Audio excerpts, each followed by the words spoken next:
What's up, everybody? Sorry about the video I posted yesterday. Amateur hour over here. I did not check the audio before I posted. I just went and posted it. And the audio didn't come up for some reason. So we're doing a video today. We're gonna do a little game three recap, maybe a little game four preview. Um, we are coming to you Friday night. This is the 25th of April. Yep. Um, It is around 6:15, so draft night two starts in about 45 minutes. Um, so let's go over what happened in game two. I think the Knicks, just to start out, Knicks came out with a different energy. They did exactly what they said they were going to do. They said they were going to come out and they were going to come out and not let the officials mess with them. They were going to come out with a different energy. Towns was going to be more aggressive. And Brunson said he was not going to be as ball dominant. And I feel like, especially to start the game, he wasn't. He was kind of picking his spots, looking for his guys. He got, Cat came out firing, and he was finally taking those trailing threes rather than driving to the hoop. And he was stopping at the 3 point line to, get those pick and pops. And he was knocking them down. And then all of a sudden, I think they had Gurn on him to start the game. So I think that's part of the reason why he was getting those wide open threes. And then they switched it to put Harris on him. And then he just, he was in a rhythm. He was taking it to the hoop, getting those mid range, those little baby hooks. And then OG was hot from three. Bridges made a couple shots. And then Brunson got going. And I don't think Brunson shot the ball particularly well. I think he was 9 for 20 to finish the game, but he was getting to the line. Of course, Piston fans are crying about that one. But he was getting to the line, got himself into the rhythm in the first half. It wasn't dominating first half, but you know, you looked up and to start the game, they were up 10. And of course, the Pistons came back because the crowd was into it. They were energized. Tim Hardaway Jr. decided to, you know, finally make some shots in an important game. I think it was like 6 for 6 from three to start or something like that, or 5 for 5 or something like that. I thought there was a couple of defensive miscues that got him open shots. There are a couple stupid doubles. I think one was Duran had nowhere to go and Brunson went for the steal, missed, and Duran was able to gather and he found Hardaway wide open. I think it was a aggressive play from Brunson, which you like to see, but he kind of just got to let those go. Let Duran have to throw up a prayer at the end of the shot clock. And then another one was Thompson was driving on Hart, and Hart had him in lockdown. And OG went for the steal and missed. And it gave Hardaway another wide open three, and it kind of got him into rhythm. And it kind of got the Pistons going a little bit. And and then it was kind of like a back and forth game until about I think like 6 minutes left in the second, and Pistons went up four, and Pistons arena's rocking, and you're kind of like sitting there like, all right, here we go. Pistons are going to go on a little run here, be up by 8 to 10 points at halftime, and Knicks are going to be in a dogfight, and then all of a sudden they switched Bridges onto Cade. I don't know if it was because OG picked up two fouls, or it was just the game plan of just throwing a bunch of different guys at Cade, but they switched it. And to Bridges' credit, he did a damn good job to close the half. I think he got a steal with a wide open dunk. And Cade really couldn't do anything with Bridges guarding him last night. I think the stats said like over four with him as the closest defender or something like that. Um, and the Knicks just went on a run. I think it was like a 20-4 run or something like that. And went up by 13 at the half.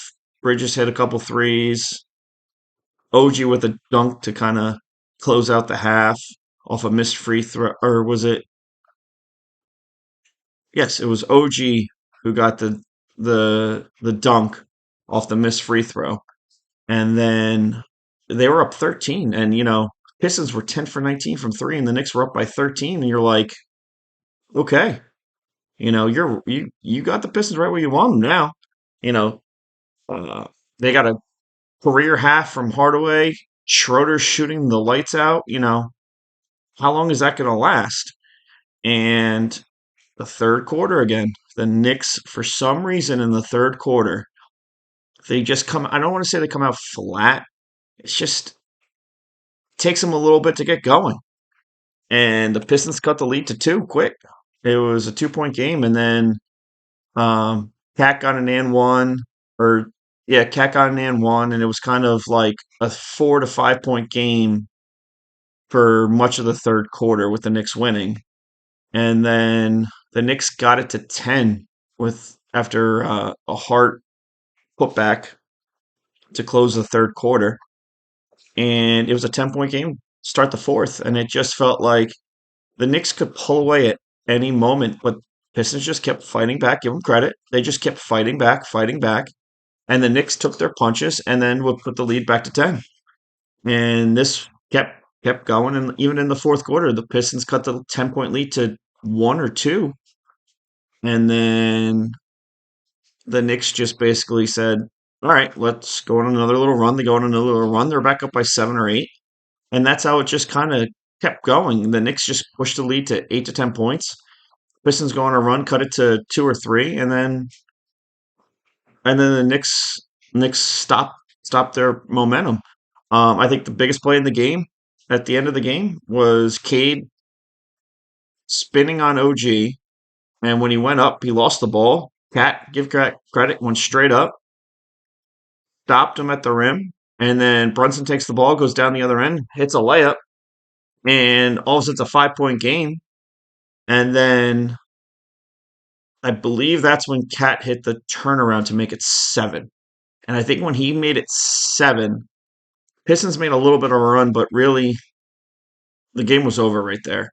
I think they got it to 3 at one point, but Brunson just kept coming back. And you could tell the Pistons ran out of gas. And the Knicks had another level. I think that's the story. At the end of the game, Cade ran out of gas and Brunson didn't. Because you could see at the end of the game, Schroeder was bringing the ball up. Schroeder was initiating the offense. How many shots did Cade really take at the end of the fourth quarter? I mean, the last 4 minutes, I don't think Cade took many shots. I think he took one where he got a mismatch on Brunson and it rimmed out. And you could see he got tired. I think he played like 44 minutes. And, before the series, Bickerstaff was talking about how he has a deeper bench. He's not playing them. I think he's only playing 7 guys. Beasley, unless I'm mistaken, Schroeder, Beasley, Holland plays what, 2 minutes, maybe? And Reid plays maybe like 3 or 4 minutes. So really, he's playing 8 guys off. So he's playing like 8 guys off the bench, but in reality, his starters are playing close to 40 minutes. And I don't think they're used to playing those type of minutes. And the Knicks are. And Brunson made a comment about it last night. He was like, I'm used to playing these minutes. This is nothing. I got another gear. I can play all game. And give credit to the bench, I think, too. So there's a couple points where Brunson, I think, picked up 2 fouls in the first. And Tibbs went to that lineup with no Towns and no Brunson for a couple minutes. And then he brought in Towns with like a minute left in the first. And then they started the second with Towns in the game and 4 bench guys. And Payne gave them good minutes. Um, Mitch, I thought was okay. But thought there was a couple times where he just was out of sync trying to get a rebound, and Reid would beat him to a ball. And I thought Mitch could have played a little bit better. There was a couple times. There was a couple times where he could have just gotten a rebound, and it looked like not even a step slow, just out of position. Um, but Payne gave him good minutes. I thought Deuce finally hit a shot, and I think he started to settle in a little bit. I could see a Deuce game coming, game 4 or 5, where he just hits 4 or 5 threes off the bench and then kind of breaks the game open. Um, but I think that's the story of the game. The Knicks took every punch the Pistons had, and you wonder what do the Pistons, not that what do they have left, and not that they're gonna give up. I don't think they're giving up. I don't think their confidence is over, but there's only so many times the underdog can keep punching. And I thought last night they punched, and the crowd was in it, and the crowd was rocking, and the Knicks punched back and went up by 10. And it kind of felt like that game could have been a 20-point win for the Knicks. It could have been. But give the Pistons credit, they kept punching back. Um, but the Knicks took every punch the Pistons threw. And I don't think they gave up the lead in the second half. I'm trying to remember if they did. Maybe they were tied, but I don't remember them giving up the lead once. I know they cut it to 2, but I don't think they cut it. I don't think they ever took the lead back in the second half. And the Knicks kind of just kept taking punches. And they kept just saying, no, we're the better team. We're going to win this game. And for the underdog, that's for game 3. I always say this. So, game 3 for the road team, which means you're the underdog, is the hardest game to win for the favorite. Especially if the favorite's up 2-0, because that's the game where the crowd is most into it. The series is still alive, and that's where there's the most energy in the building. Um, but give the Knicks, especially 1-1, the energy in that building walking in, and give the Knicks credit. They stood firm and they took the Pistons punch. And I don't want to say that was the Pistons' best punch, but that was, you know, that was that was one of their better punches, and the Knicks took it. And you wonder if, because there's going to be a lot of pressure. Sorry, my dogs are messing with each other.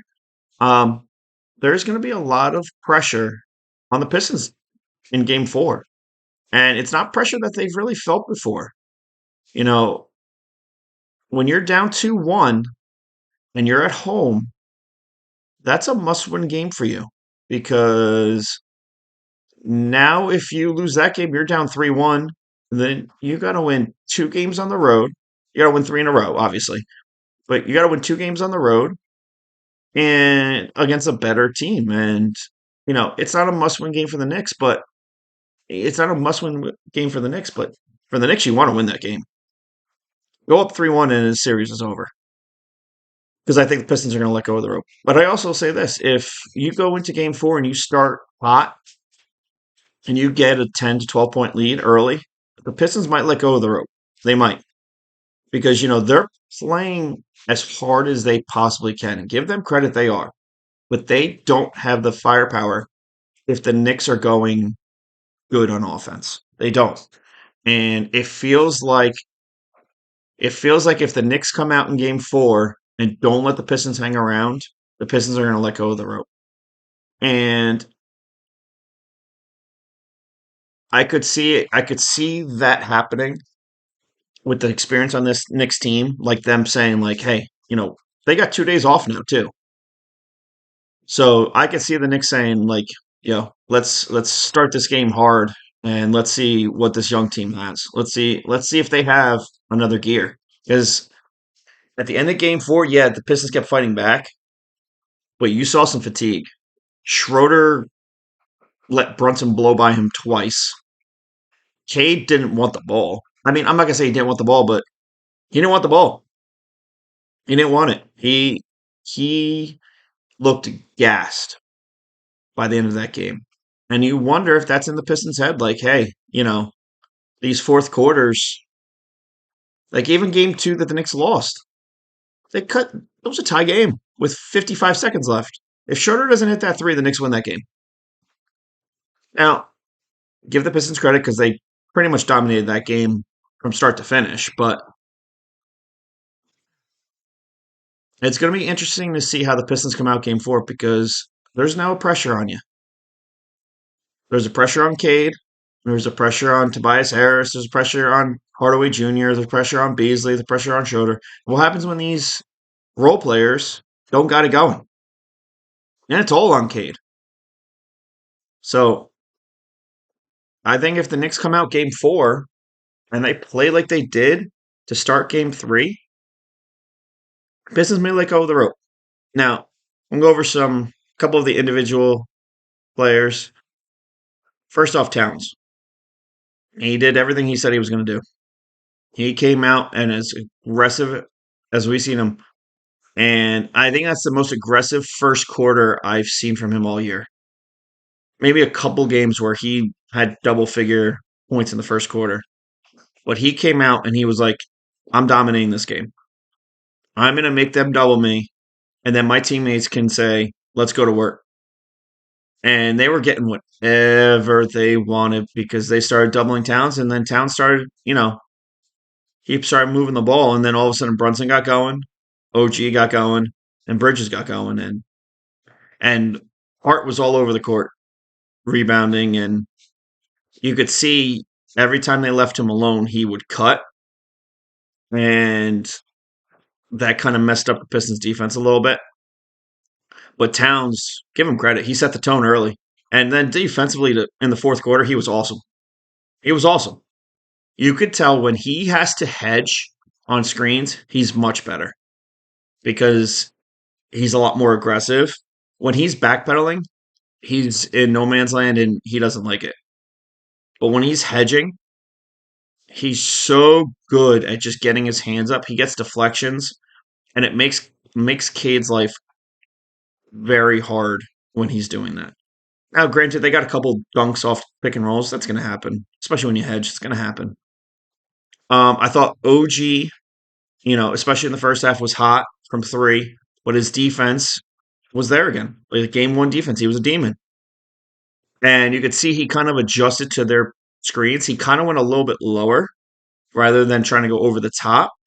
And he was beating Cade to spots where Cade couldn't just dribble into a shot. He was beating to the spot and making it hard on Cade to rise and fire.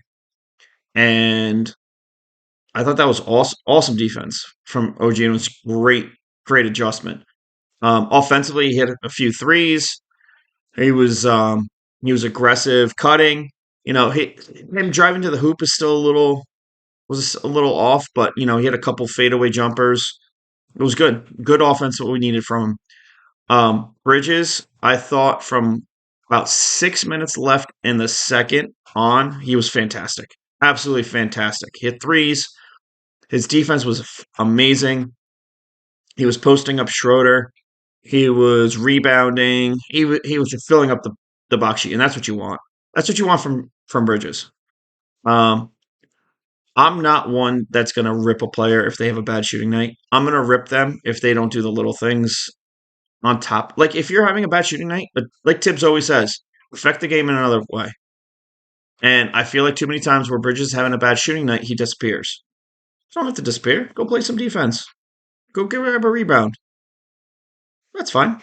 I'm not going to be mad at you if you score 6 points and you grab 10 rebounds or 8 rebounds, whatever it is, and play fantastic defense and get steals and all that stuff. Nobody's going to be mad at you. Anybody that throws the 5 picks around because you scored 6 points, but you played fantastic defense are just idiots. They're idiots. But I thought he had a great all around game, and that's what the Knicks are going to need going forward. And then there's Brunson, who you just kept going to the line, and he was just aggressive all night. His shot was a little off in the first half, but then, of course, Captain Clutch had it going in the fourth quarter, and then you look up and he has 30 points, and I think he had like a TS percentage of like 63%. So he had a great efficient night, and it didn't even feel like a great night from Brunson. Um, so going forward, You look for them to have that same energy. They had that energy in game one, and then game two, they didn't have that energy. Now there's one day off in between games. Let's see if they have the energy tomorrow or Sunday. Sunday at 1. They had 2 days off. I think they're going to come out, and I think they smell blood. I really do. I expect Pistons to try to throw a punch to start the game. They come out very hard, fast, but at the same time, there's a lot of pressure on this game for the Pistons, and we're going to see how they handle it. We're going to see how they handle it. Um, this game is going to tell you a lot about Cade Cunningham and see how he can handle it.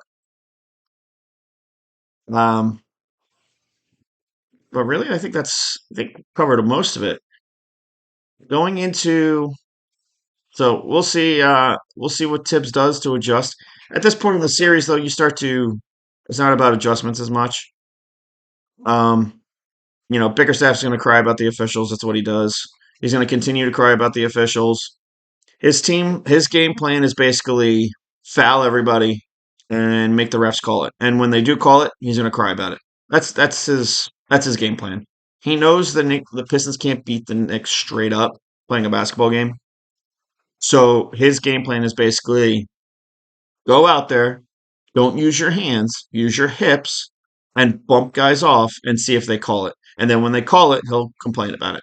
I see like Pistons fans complaining about a call that Brunson got where Thompson basically knees him, picks up his knee and trips him. But they're calling, oh, Brunson flop. No, it's a foul. You can't run somebody off their spot with your hips. It just feels like the Pistons want to be this tough team that beats you up, but when you smack them back in the mouth, they cry about it. And I don't get it. Like Bickerstaff, you want a tough physical game. You said the officiating has been awesome, but yet you're going to complain when you're finally getting called for the fouls that you're committing that you're telling your team to commit. Like it's amazing. Like in the fourth quarter, Brunson hits a floater over Harris, and then the Pistons call a timeout, and Harris throws an elbow into his chest. Like, dude, you're not that guy. You could say all you want how you're a tough guy. You're not. Don't do that shit. And then there's Beasley who gets a dunk. You're down 10 points. You haven't done anything all night. You get a dunk where OG was just standing there and you point at OG. Like, dude, you are the softest person I've ever seen in my life. If OG ran up to you, you would cry like a little girl. You would put your hands up and go, "Why is he touching me?" Oh. I don't get it. Like, I don't get it with this team. Like, they can't just play a basketball game. They have to muck it up because they know they can't beat the Knicks. And that's how they're playing this game. And when they start getting called for fouls and they wonder why half their team is fouling out, they cry about it. And Bickerstaff is known for this. That's why he lost the series against the Knicks when he coached the Cats. It's what he does. He just likes to cry about the officials. And he'll be fired in 2 years when the Pistons need a new coach to take them to another level because Bickerstaff is a terrible head coach. Look at the Cleveland Cavaliers. He had all that talent. He has the same exact team. They changed the coach and look at him. They take off because Bickerstaff knows how to coach one way. And it's slow down. It's kind of like a rent-a-Tibbs. It's a low level. It's like a Timu Tibbs. Bickerstaff is a Timu Tibbs. He likes to slow down the game and coach defense, but then he is going to sit on the sidelines and just whine the entire time because his team is getting out physical. It's ridiculous. And it's not just him, it's their entire team. They foul people all the time and just cry about it. And you know what? To be fair, Josh Hart does the same thing. Towns does the same thing. But they're not on the other end trying to punk people. They're not standing up trying to play borderline dirty. And that's what this Pistons team does. And you know what? When the series gets closed out, hopefully with a Knicks win, we'll see how classy this Pistons team is. Were they going to walk off the court like the bad boy Pistons did to Jordan? I could see that. I could see Beasley doing that. I could see maybe not Schroeder. I could see them doing that. But Game 4 is going to be big. It's very very big. Um, you take Game 4, you're up 3-1, you go home, you close it out. That's as simple as that. You lose Game 4 and you give the Pistons life, and then all of a sudden, all that pressure that's on the Pistons for Game 4 is on you for Game 5. Cool. So see what happens. Once again, the refs are going to play a big part of that. Are they going to call it like they did last night, where it's pretty much even and the free throws are even, or are they going to let the Pistons muck up the game? And I think last night what happened was the Pistons went over the line. Reed thinks he's a tough guy, tried to push Mitch, and Mitch doesn't move. And the ref said, okay, we got to control the game. So once the Pistons did that, they screwed themselves because then all of a sudden the refs had to say, oh, crap, we got to control this game a little bit. And they controlled it. And the Pistons did not like that they controlled it. But that's on the Pistons. You did it. Nobody else did it. You did it. So, all right. So I think we went over pretty much everything. Game 4, Sunday, 1 o'clock, ABC, no MSG, which stinks. It was nice listening to Breen last night. And I don't know about you guys, but I like Allen on the with Breen. I know nobody's like Clyde, but I like Alan Hahn with him. I think he's going to be the next guy next to Breen, to be honest with you. It seems like it's heading that way. So, game 4 Sunday, I'll do a game 4 recap probably maybe Sunday night. And then I think game 5 is Tuesday. So, see how it goes. I think the start of the game will tell you how it's going to go. I think if the Knicks come out and they come out like they did for game 3, I think we could have a nice, fun Sunday. But if they come out like they did game 2, I think it's going to be a nail biter. So everyone have a good night. Enjoy the draft. Let's go Giants. Enjoyed the first round. Good 2 picks. I think they got the first pick in the 3rd round. We'll see if they make any moves to get another pick. I doubt it, unless they trade Tibbs, but I don't think they're going to. But other than that, like, subscribe, comment. Let me know how everything's going. Let me know what you like, what you don't like. Let me know what you want to see, stuff like that. So everyone have a good night.